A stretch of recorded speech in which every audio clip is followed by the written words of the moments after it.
My name is Jennifer Smith. I've been married for 7 years and have 3 kids, with the oldest being 6. My husband is indifferent to household matters. He doesn't help at all with the kids. In fact, he yells when he comes home to find dinner not ready. He gets irritable and takes it out on the kids too. No matter how tough it looks for me, how busy or tired I am, my husband thinks it's natural for the wife to do all the household work. Before we married, he was kind and would indulge my whims. I thought I'd be happy with him, but his true nature revealed itself in less than 6 months. It's surprising how well he hid it. But now, being married with 3 kids, I think this is what most housewives go through. That's why I've endured it. However, my role isn't limited to being a mother. There's also the issue of caring for my mother-in-law. We started living with her 4 years after we got married. After my father-in-law passed away, she moved in with us, and since then, she has been a constant demand, complaining of pains here and there. Regardless of whether I'm cleaning or looking after the kids. She gets angry if I don't put her needs first. When I call you, why don't you come? As a daughter-in-law, you should prioritize your mother-in-law's needs. But with small kids, she could be a bit patient, right? This breeds resentment. You should be grateful you married into this family. A mother-in-law's word is law, he says, and sometimes, things get thrown in anger. However, 2 years into our living together, I realized that my mother-in-law's complaints weren't just whims. When I finally convinced her to go to the hospital, we discovered she was ill. I see, so when she complained about this pain and that, there was actually a reason behind it. So now, I have the added role of accompanying her to the hospital, managing 3 kids and soothing my mother-in-law on these trips. By the time I return home, I'm exhausted and just want to lie down for a bit, but that's not allowed. I once begged my husband for help in this overwhelming situation. Why should I have to do it?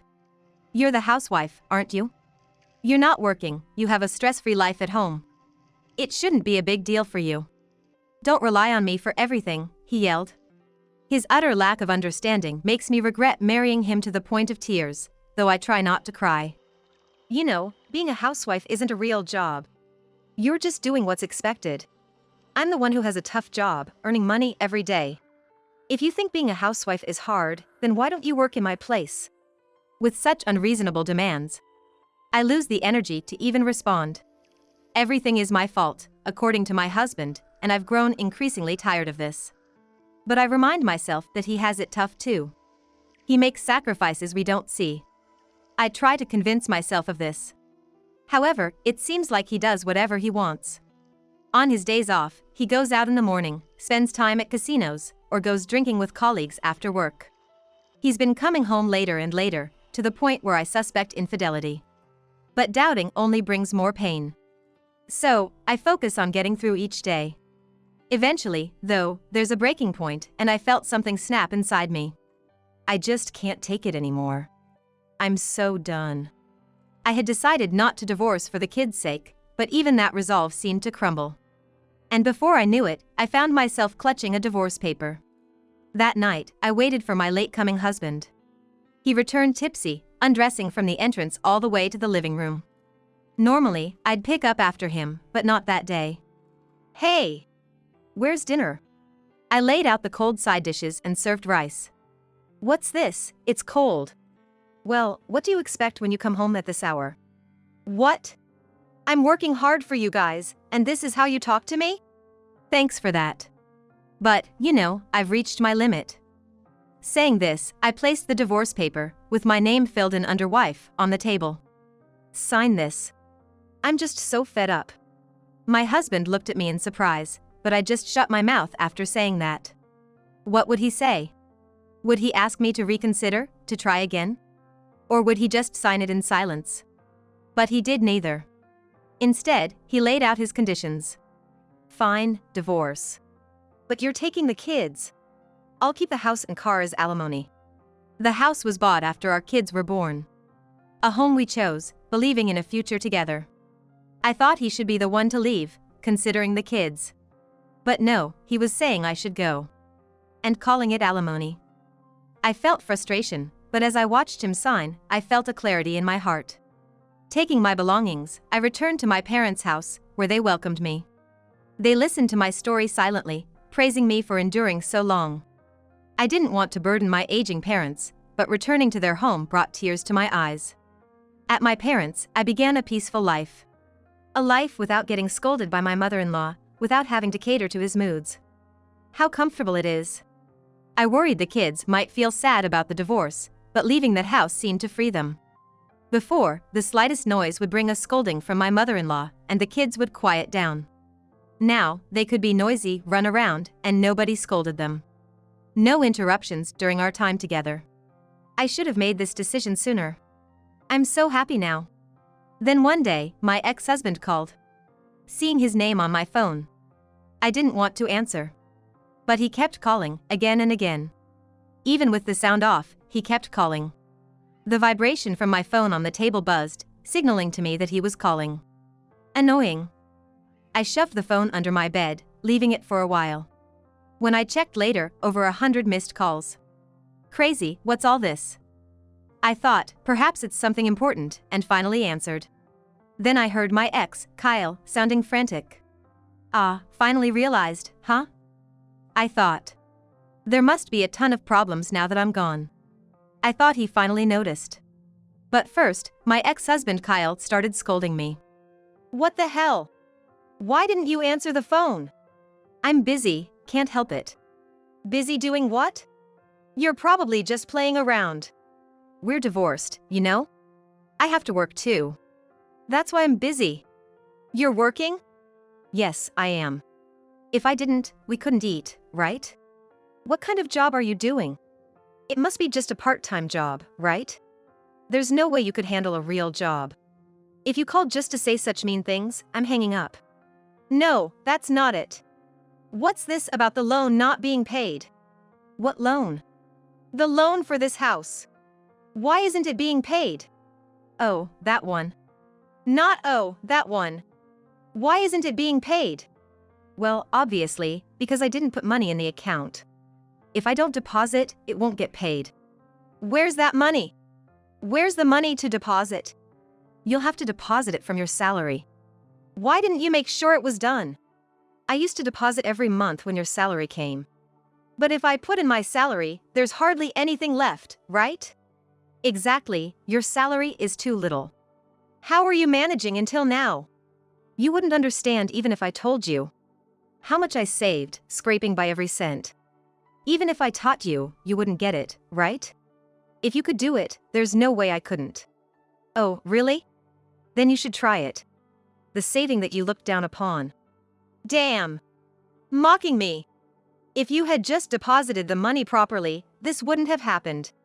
I'm telling you there was no money to deposit because your salary was too low, but you don't get it. Damn it. Ah, I'll show you. If you could do it, there's no way I can't. Just you watch. And with that, Kyle hung up. Looking at the disconnected phone, I was laughing. If you can do it, then go ahead. If you can, that is. This is just the beginning. A few days later, I got another call from my ex-husband Kyle. Although he interrupted me playing with the kids, I was curious about what he'd realized this time and answered. Hey! It's me! Which me is this? You don't know who I am? If it's a scam, I'm not falling for it. Idiot! It's Kyle. Oh, Kyle. You know, you and I are strangers now. Even if you say it's me, a stranger like me wouldn't know. After all, I'm trying to erase all memories of being married to you. What? So, what is it this time? I'm playing with the kids, so make it quick. What do you mean playing? I am playing. You wouldn't understand since you've never looked after the kids. Pretty high and mighty, aren't you? I'm going through a lot here. Really? Yeah, I guess I am in a pretty good position now, thanks to the divorce. Damn. I'm having a hard time every day. I know, I went through that too.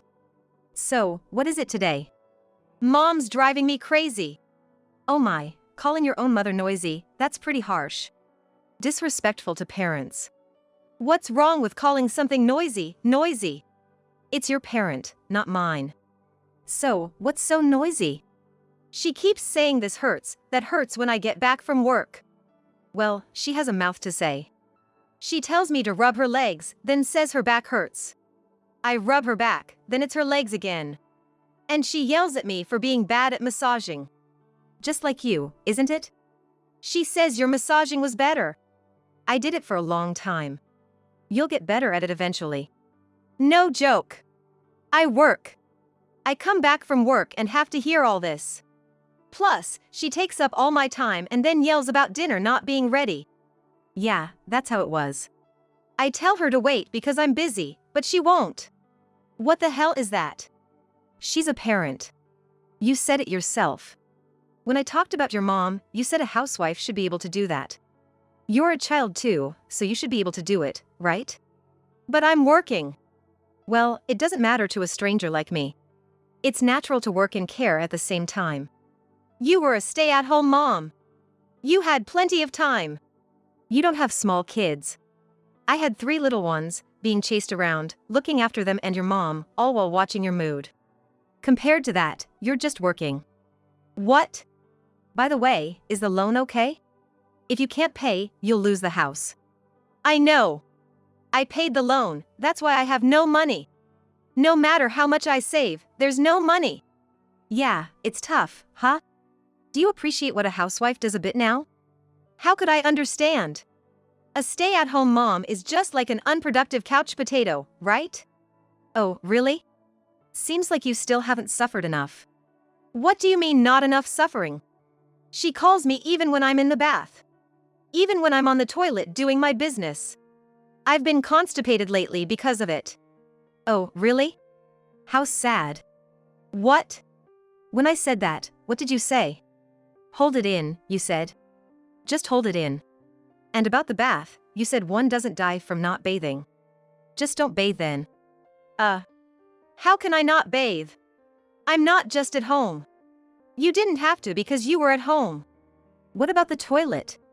Even if you're at home, you use the toilet. But who comes to the bath when you're in it? She did. Even when I was in it, she was the most important. She didn't care if the kids got cold from waiting. She even opens the toilet door? Just lock it. I did. Then she banged on the door so hard, she broke it. How strong is she? Amazing. But it was the same when I did it every single day. That's why I asked for your help, but you never helped. That's because you were a stay-at-home mom? Yes. No joke. Being a stay-at-home mom doesn't mean you're a magician. That's true, but I was on duty 24/7, 365 days, taking care of your mom, the kids, and you. Now it's like heaven. Damn. And here I am suffering because of you. Oh dear, are you going to stop now? When I said divorce, you signed without thinking, right? It's your own decision. I'm having a hard time. There are many things you don't understand until you do them yourself. Hey, she's calling again. What should I do? What about that pain thing with mom? How do I stop it? Give her painkillers. There are no painkillers. Why aren't there any painkillers? You have to go to the hospital and get medication. If you don't, of course, you'll run out. Were you going to the hospital? Whoa, new info. I said it was hard to go to the hospital, but you didn't listen at all, did you? Amazing how you can ignore your wife's words, almost a talent. Can't help it. I was tired. I was more tired. I barely had any time to sleep. Are hospitals only open on weekdays? Obviously. What am I supposed to do? I have work. Yeah, I know. It was hard for me too. Taking the kids and soothing your mom to the hospital. When we got back, I was exhausted, but couldn't rest. It was hell. Hey! Can you help me out? What? You must be joking. I have a job too. I'm not a stay-at-home mom, so it's impossible. Can't you do something about it? I have work too. I don't care. I have to support the kids. An ex-husband who doesn't pay child support. I don't have time to play. But you said you were playing. That's part of being a mother. Can you please stop? The kids are asking to play, so I'm hanging up. Damn. Heartless. Better use the toilet before you really need to. Kyle hung up before he even finished listening to my last cheerful words. He must have been really upset. I'm sure he'll still face many troubles. He never did anything until now, after all. I smirked, thinking about how fun it's going to be from now on. Sure enough, the next day, he called again. Hey, what the hell is this? Apparently, my ex-husband still hadn't grasped that we were divorced. What do you mean? He said he asked Mom why she was turning the house upside down. She said a thief had broken in. Oh really? When he asked what was missing, she said her wallet. But when he checked the dresser she hadn't searched yet, it was neatly tucked under some clothes. Ah, yes, that happens. You knew? Sort of. And the other day, she pooped in my bed. That happens too. Why? She says she didn't do it. What's going on? That's because I told you she's got dementia. Eh? Oh, is this new information? I told you about it, didn't I? I didn't know. That's just because you weren't listening. There's no way my mom has dementia. If you think so, that's fine. She can still shop on her own. She never gets lost outside. Isn't there a lot of milk in the fridge? Yes, there is. She keeps buying milk, even though we have it. There are like 10 bottles. No one even drinks milk. That's a symptom of dementia too. No way. My mom with dementia? She's human, and she's getting older. She lost your dad and endured the loneliness. Isn't it odd to think she couldn't have it? Don't insult my mother. Kyle clearly didn't want to believe what I was saying. But as I talked about the symptoms I saw in his mother, he realized they matched what he was seeing. He must have looked it up while we were talking. Gradually, he began to believe what I was saying wasn't a lie, and his anxiety grew. No way! If she has dementia? Yes, she does. Who's going to take care of her? You are. I have a job. Good luck with that. I have to work. How am I supposed to take care of her? There's no use complaining, right? No, it's different. I can't believe this. My mom can't have dementia. It's your fault. You must have done something terrible to her. That's why she's like this. Seriously, you're hopeless. Now's not the time for denial. Shut up. And then the call suddenly ended. Ah, serves him right. Kyle's calls quieted down for about a week. I thought it was over. But there must be more he needs to learn, and when he does, he'll call again, screaming. I was looking forward to his hysterical cries. And sure enough, he called again. This time, it was about something he found out when he took her to the hospital. I went to the hospital. Oh? Why are the meds so expensive? Well, that's something you should ask the hospital, not me. That hospital is like a rip-off bar, isn't it? It's a hospital, not a bar. Thanks to that, I don't have any money left for fun. Oh, you had money for fun. That's common, isn't it? Of course, I'm good at saving. I cut down on food expenses a lot. Does that mean you're also cutting down on your mother's food? Obviously. She's just sleeping all day. She could almost do without eating. That's terrible. If I can't have fun, what am I supposed to live for? It's my hard-earned money. Even if you save for fun, you don't have time for it, do you? Yeah, that's the real problem. So I thought about it. I had a bad feeling about these constant calls from my ex-husband Kyle, like he was venting stress. If you come back, everything will be solved. What kind of logic is that? You should just do it. You say you're working, but you're always just playing with the kids. That means you don't really have a job, right? If you stay like this, you won't be able to raise the kids, right? That would be a problem, wouldn't it? So, I'll allow you to come back. What a delusional thought. Look, I divorced you because I hated that life.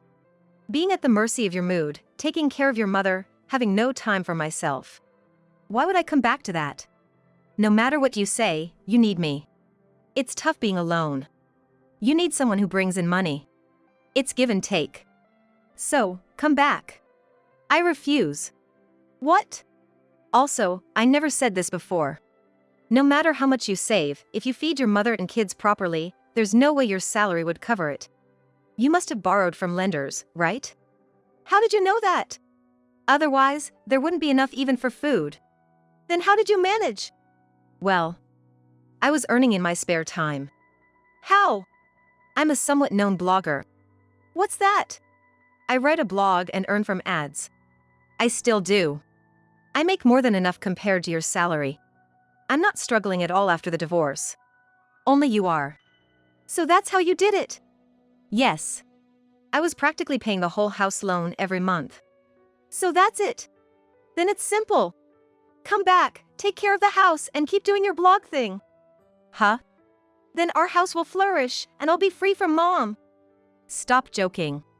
I wouldn't return to that life for you, not even a bit. Why so cold? I'm struggling here. You should struggle.